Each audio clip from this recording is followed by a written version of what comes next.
بسم اللہ الرحمن الرحیم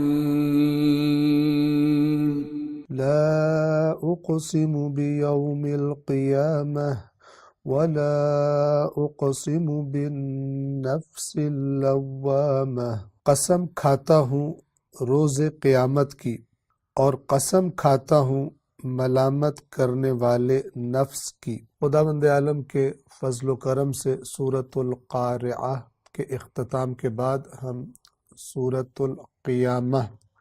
جو رسول اللہ پر نازل ہونے والی 31ویں سورہ ہے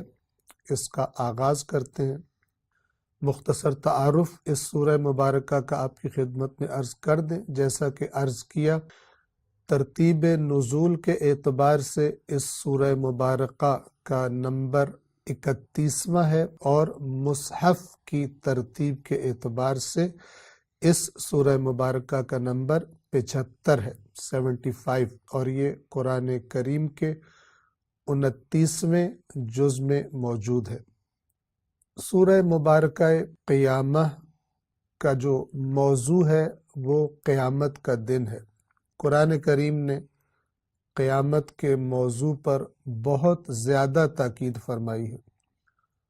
اور واضح ہے کہ جس قدر انسان کا اعتقاد،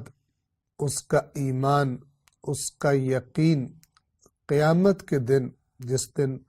اسے اپنے اعمال کا جو اس نے دنیا میں کیے ہیں حساب دینا پڑے گا، جس قدر زیادہ انسان کا ایمان اس دن پر زیادہ ہوتا جائے گا، اتنا ہی وہ اپنے اعمال میں محتاط ہوتا جائے گا اور پرہیز کرے گا ایسے کاموں سے جن کا کل وہ حساب نہیں دے سکتا۔ دنیا میں بھی ایسا ہی ہوتا ہے۔ وہ افراد، وہ ملازم جو کوئی ملازمت جاب کر رہے ہو اور انہیں پتہ ہو کہ ان کو بہت ہی باریک بینی سے دیکھا جاتا ہے، جتنا وقت بھی دفتر میں موجود ہوتے ہیں، کام کر رہے ہوتے ہیں، جو کچھ وہ بولتے ہیں وہ ریکارڈ ہوتا ہے، جو کچھ وہ لکھتے ہیں وہ ریکارڈ ہوتا ہے،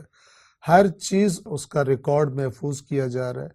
تو ایسے ملازم، ایسے نوکری کرنے والے بہت محتاط ہوتے ہیں اور وہ کوئی ایسی حرکت نہیں کرتے جس کی وجہ سے انہیں گرفت میں لے لیا جائے، انہیں نوکری سے نکال دیا جائے، انہیں جرمانہ کر دیا جائے۔ تو بالکل اسی طرح قیامت پر جتنا ایمان اور یقین زیادہ ہوگا، انسان اتنا ہی اللہ تبارک و تعالی کا فرما بردار رہے گا، خرابی نہیں کرے گا، اللہ کی نافرمانیاں نہیں کرے گا۔ سورۃ القارعہ میں بھی قرآن مجید نے یہی تذکرہ فرمایا، قیامت کے دن کے بارے میں بیان فرمایا اور بتایا کہ اعمال کے وزن کیے جائیں گے، اور اس کے بعد اس موضوع کی اہمیت اتنی زیادہ ہے کہ یہ سورہ بھی، اس کا نام بھی سورۃ القیامہ ہے، وہ القارعہ تھی کہ وہ بھی قیامت کا نام ہے، اور یہ القیامہ اس کا نام بھی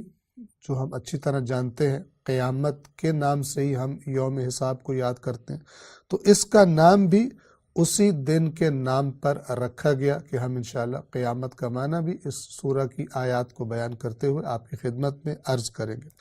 اگر ہم اس سورہ مبارکہ کا خلاصہ کریں کہ اس میں کیا کیا باتیں زیر بحث آئی ہیں، تو 4 موضوعات بنیں گے۔ پہلا موضوع کہ جب قیامت آئے گی تو کیا واقعات پیش آئیں گے، کیا خطرناک اور ہولناک حوادث پیش آئیں گے۔ دوسرا موضوع، اس دن نیک لوگوں کے حالات کیسے ہوں گے اور اللہ کے نافرمان بدکاروں کے حالات کیسے ہوں گے۔ نمبر 3، جب انسان کی موت کا وقت آتا ہے، جب اسے اس دنیا سے اگلے جہان میں منتقل ہونا ہے، کیونکہ موت کا معنی فنا ہونا نہیں ہے، ختم ہونا نہیں ہے کہ اب کچھ بھی نہیں رہے گا، بلکہ موت کا معنی انتقال ہے، ٹرانسفر ہے، ایک جگہ سے دوسری جگہ پر۔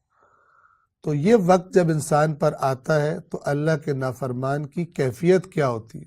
وہ کیا سوچ رہا ہوتا ہے، اور اس کو گویا کہ موت کے فرشتوں کی طرف سے کیا کہا جاتا ہے۔ اور اسی طرح چوتھے نمبر پر اس سورہ مبارکہ میں اس موضوع کو چھیڑا گیا کہ ہرگز انسان یہ نہ سمجھے کہ اس کو بے مقصد پیدا کیا گیا۔ اللہ تبارک و تعالیٰ کا کوئی کام بے مقصد نہیں ہے، اور انسان کی خلقت بھی، انسان کا دنیا میں آنا، یہ بھی بے مقصد نہیں ہے۔ تو انسان کو چاہیے کہ اس مقصد کو پانے کی، ڈھونڈنے کی کوشش کرے، تاکہ زندگی بے مقصد گزار کر قیامت کے دن پچھتانے والوں میں سے قرار نہ پائے۔ یہ 4 قیامت کے حوالے سے باتیں، لیکن ان چاروں سے پہلے جہاں سے سورہ مبارکہ کا آغاز ہوتا ہے وہ ہے قیامت کے بارے میں تاکید کہ قیامت حتماً آئے گی، اور اس بات پر تاکید کہ قیامت کو جھٹلانے کا سبب انسان کے اندر سے کیا چیز بنتی ہے۔ وہ یہ کہ انسان چاہتا ہے کہ جو بھی میری خواہش ہے، جو بھی میں کرنا چاہتا ہوں، جس طرف میرا دل کھنچتا ہے، اسے کرنے میں، اسے حاصل کرنے میں کوئی چیز رکاوٹ نہ بنے۔ قیامت کا نام رکاوٹ بنتا ہے اس کے لیے، لہٰذا وہ اپنے آپ کو جھوٹی تسلی دینے کے لیے قیامت کو جھٹلانے کی کوشش کرتا ہے۔ آئندہ درس سے ہم آیت نمبر 1 کے الفاظ کے معانی کا بیان انشاءاللہ شروع کریں گے۔ والسلام علیکم ورحمۃ اللہ وبرکاتہ۔